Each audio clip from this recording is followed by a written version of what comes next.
नमस्कार दोस्तों, आप सभी का एंजल ब्रोकिंग पॉडकास्ट सेक्शन में स्वागत है। अब हम वीकली पिछला हफ्ता कैसा रहा फाइनेंशियल मार्केट के लिए उस पर एक नज़र डालेंगे। हमने देखा कि पिछले हफ्ते सभी इक्विटी इंडेक्सेस में एक गिरावट का ट्रेंड देखने को मिला। अगर हम डाउ जोन्स की बात करें तो डाउ जोन्स में ऑलमोस्ट 1.82% की गिरावट देखने को मिली। वहीं अगर हम कैक और डेक्स की बात करें तो यहाँ पर भी हमने गिरावट देखी और कैक ऑलमोस्ट 0.76% की गिरावट के साथ बंद होता हुआ देखा गया। वहीं अगर हम डेक्स की बात करें तो यहाँ पर हमने एक गिरावट का ट्रेंड देखा। ऑलमोस्ट 1.46% की गिरावट डेक्स में देखने को मिली। वहीं अगर हम डोमेस्टिक इंडेक्सेस की बात करें तो हमने देखा कि सेंसेक्स के अंदर ऑलमोस्ट 2.81% की गिरावट रही और सेंसेक्स करीबन 38,357 के स्तर पर बंद होता हुआ देखा गया। वहीं अगर हम निफ्टी की बात करें तो निफ्टी के भाव भी करीबन 2.77% की गिरावट के साथ करीबन 11,351 के स्तर पर बंद होते हुए देखे गए। वहीं अगर हम बैंक निफ्टी की बात करें तो बैंक निफ्टी में भी करीबन 6.16% की गिरावट रही और बैंक निफ्टी करीबन 23,026 के स्तर पर बंद होती हुई देखी गई। तो हमने देखा कि पिछला हफ्ता पूरा एक नेगेटिव टेरिटरी में रहा। ऑलमोस्ट 2 हफ्ते की बढ़त के बाद पिछले हफ्ते में गिरावट का दौर देखने को मिला, क्योंकि हमने देखा कि पूरे मेजर इकोनॉमीज़ की जो जीडीपी थी वो नेगेटिव टोन में आती हुई देखी गई, जिसकी वजह से एक सेलिंग प्रेशर देखने को मिला और कहीं ना कहीं यूएस चाइना का जो ट्रेड वॉर था वो दोबारा से एस्केलेट होता हुआ देखा, जिसकी वजह से एक सेलिंग प्रेशर सभी इक्विटी मार्केट्स में देखने को मिला।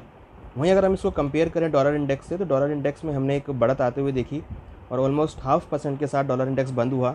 करीबन 92.80 के स्तर पर बंद होता हुआ देखा गया और उसी हफ्ते में इसने करीबन 93.24 के स्तर को छुआ। तो एक हमने देखा कि डॉलर इंडेक्स में तेज़ी रही और इक्विटी मार्केट में एक गिरावट का ट्रेंड देखने को मिला। वहीं अगर हम कमोडिटी सेक्शन की बात करें तो कमोडिटीज़ में भी हमने एक गिरावट का ट्रेंड बनते हुए देखा। अगर हम गोल्ड की बात करें तो गोल्ड में हमने देखा कि गिरावट के साथ मार्केट बंद होती हुई देखी गई। गोल्ड के भाव ऑलमोस्ट 1.50% लोअर के साथ 50,678 के स्तर पर बंद होते हुए देखे गए। इंटरनेशनल मार्केट में हमने देखा कि 1940 स्तर के डॉलर पर आउंस के लेवल्स हमने गोल्ड में देखे गए। वहीं अगर हम सिल्वर की बात करें तो सिल्वर में भी करीबन 2.28% की गिरावट के साथ ट्रेड हुआ और सिल्वर करीबन 67,266 के लेवल पर बंद होती हुई देखी गई। तो कहीं ना कहीं हम देखें तो बुलियंस के अंदर डॉलर इंडेक्स की बढ़त आने की वजह से एक सेलिंग प्रेशर देखने को मिला। हालांकि पिछले हफ्ते हमने देखा कि गोल्ड जो डॉलर इंडेक्स था उसमें एक रिकवरी देखने को मिली, क्योंकि जो यूएस के डेटा थे वो यहाँ पर काफ़ी पॉजिटिव आए थे। जॉबलेस क्लेम का डेटा पॉजिटिव आया था, इसकी वजह से डॉलर इंडेक्स को सपोर्ट मिला और हमने देखा कि गोल्ड सिल्वर के भावों में एक नरमी देखने को मिली। अगले हफ्ते भी हमें लगता है कि गोल्ड सिल्वर के भाव में नरमी देखने को मिल सकती है। गोल्ड के लिए महत्वपूर्ण सपोर्ट करीबन 49,500 का रहेगा और रेजिस्टेंस करीबन 51,500 का हो सकता है। सिल्वर के लिए महत्वपूर्ण सपोर्ट करीबन अगर हम देखें तो 64,000 के आसपास रहेगा और रेजिस्टेंस करीबन 70,000 के आसपास देखने को मिल सकता है। जिस तरह से हमने देखा कि सिल्वर और गोल्ड का ट्रेंड थोड़ा सा चेंज हुआ है नेगेटिव टोन में, तो एक्सपेक्टेड है कि पिछले हफ्ते की तरह इस हफ्ते में भी एक नेगेटिव टेरिटरी में एक सेलिंग प्रेशर गोल्ड सिल्वर में देखने को मिल सकता है। वहीं अगर हम बेस मेटल की बात करें तो बेस मेटल में हमने एक अच्छी रिकवरी बनते हुए देखी और कॉपर के भाव हमने पिछले हफ्ते बढ़त के साथ बंद होते हुए देखे। कॉपर के भाव करीबन 0.99% के स्तर पर बंद होते हुए देखे के तेज़ी के साथ हमने लेवल देखे और ऑलमोस्ट 526.65 के स्तर पर बंद होता हुआ देखा गया। पिछले हफ्ते कॉपर ने लो करीबन 512.60 का स्तर का मारा था, तो वहाँ से एक हमने शार्प रिकवरी आते हुए देखी। तो वहीं अगर हम जिंक की बात करें तो जिंक के अंदर भी हमने एक मिला जुला रुख बनते हुए देखा और जिंक के भाव करीबन 0.31% की मामूली गिरावट के साथ करीबन 194 और 0.20 के स्तर पर बंद होते हुए देखे गए। तो हमने देखा कि बेस मेटल के अंदर भी एक मिला जुला रुख रहा। सभी बेस मेटल्स में हमने एक मिला जुला रुख बनते हुए देखा, क्योंकि जिस तरीके से हमने डॉलर इंडेक्स में तेज़ी देखी थी तो एक सेलिंग प्रेशर सभी बेस मेटल में यहाँ देखने को मिला। सभी एसेट क्लास में एक प्रॉफिट बुकिंग रही, मगर जिस तरह इकनॉमी रिवाइव हुई और जॉबलेस क्लेम के डेटा हमने देखे तो उससे एक डिमांड जो है बेस मेटल की वो यहाँ देखने को मिली। साथ में हमने लास्ट वीक में यूएस का और चाइना का फैक्ट्री ऑर्डर का डेटा देखा था जो कि काफ़ी पॉजिटिव था, जिसकी वजह से बेस मेटल में अच्छी रिकवरी देखने को मिली। तो एक्सपेक्टेड है कि अगले हफ्ते भी बेस मेटल में ट्रेंड पॉजिटिव रहेगा। कॉपर के लिए महत्वपूर्ण सपोर्ट 512 का रहेगा और रेजिस्टेंस करीबन 532 का रहेगा। यहाँ पर ट्रेंड पॉजिटिव हो सकता है।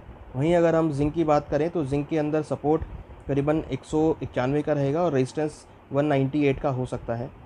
निकल के लिए महत्वपूर्ण सपोर्ट करीबन 1110 का रहेगा और रेजिस्टेंस करीबन 1145 का हो सकता है। लेड के लिए महत्वपूर्ण सपोर्ट की अगर बात करें तो यहाँ पर महत्वपूर्ण सपोर्ट 150 का रहेगा और रेजिस्टेंस करीबन 158 का होगा।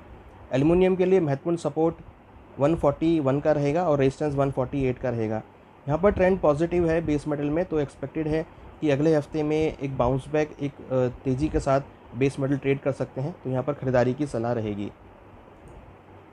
वहीं अगर हम एनर्जी सेगमेंट की बात करें तो यहाँ पर हमने काफ़ी 4 हफ्ते की कंसोलिडेशन के बाद भावों में एक ब्रेकडाउन आते हुए देखा और क्रूड के भाव करीबन 7.97 की गिरावट के साथ 39.51 के स्तर पर बंद होते हुए देखे गए। वहीं अगर हम MCX की बात करें तो MCX के अंदर भी हमने गिरावट के साथ ट्रेंड देखा और MCX में भाव करीबन 7.81% के साथ करीबन 2903 के स्तर पर बंद होते हुए देखे गए। तो यहाँ पर ट्रेंड में एक अच्छा ब्रेकडाउन देखने को मिला है, जो कि चांसेस लगता है कि आने वाले समय में भावों में और गिरावट हो सकती है। हालांकि जो यहाँ पर सपोर्ट है करीबन 2700 के आसपास रहेगा और रेजिस्टेंस करीबन 3050 का होगा। यहाँ पर भी ट्रेंड थोड़ा पॉजिटिव है, तो सेल ऑन राइज की स्ट्रेटेजी यहाँ पर यूज़ कर सकते हैं। वहीं अगर हम नेचुरल गैस की बात करें तो नेचुरल गैस के अंदर भी हमने मिला जुला रुख देखा और नेचुरल गैस के भाव लोअर लेवल से रिकवर होकर करीबन 3% की गिरावट के साथ 187.50 के स्तर पर बंद होते हुए देखे गए। यहाँ पर हमने एक डाउनसाइड गिरावट आते हुए देखी है, मगर लोअर लेवल से रिकवरी भी देखी है। माना जा रहा है कि आने वाले समय में नेचुरल गैस के भावों में एक सपोर्ट मिल सकता है, क्योंकि ट्रेंड इसका पॉजिटिव है, तो यहाँ पर बाय का ट्रेड रिकमेंड है। यहाँ पर एक महत्वपूर्ण सपोर्ट करीबन 175 का रहेगा और रेजिस्टेंस 198 का रहेगा। यहाँ पर ट्रेंड पॉजिटिव है, तो यहाँ पर बाय ऑन डिप्स की स्ट्रेटेजी यूज़ कर सकते हैं। वहीं अगर हम करेंसी की बात करें तो करेंसी के अंदर हमने USD/INR में एक रेंज बाउंड ट्रेंड बनते हुए देखा और ऑलमोस्ट फ्लैट वीकली बेसिस पर क्लोजिंग देखी। 0.22% की एप्रिसिएशन के साथ 73.12 के स्तर पर बंद होता हुआ देखा गया। रुपी कंटिन्यूस यहाँ पर अप्रिशिएट हो रहा है क्योंकि इकनॉमी रिवाइव हो रही है, तो हमें लगता है कि यहाँ पे धीरे धीरे रुपी में कुछ और अप्रिसिएशन देखने को मिल सकता है। और नीचे सपोर्ट करीबन 72.70 का रहेगा, रेजिस्टेंस 73.70 का रहेगा। एक्सपेक्टेड है कि एप्रिसिएशन रुपी में देखने को मिल सकता है, तो यहाँ पर एप्रिसिएशन की तरफ ट्रेड किया जा सकता है और नीचे लेवल 72.70 को टेस्ट कर सकते हैं। हम आशा करते हैं कि आपको हमारी इस कमेंट्री से फ़ायदा मिलेगा। So thank you very much.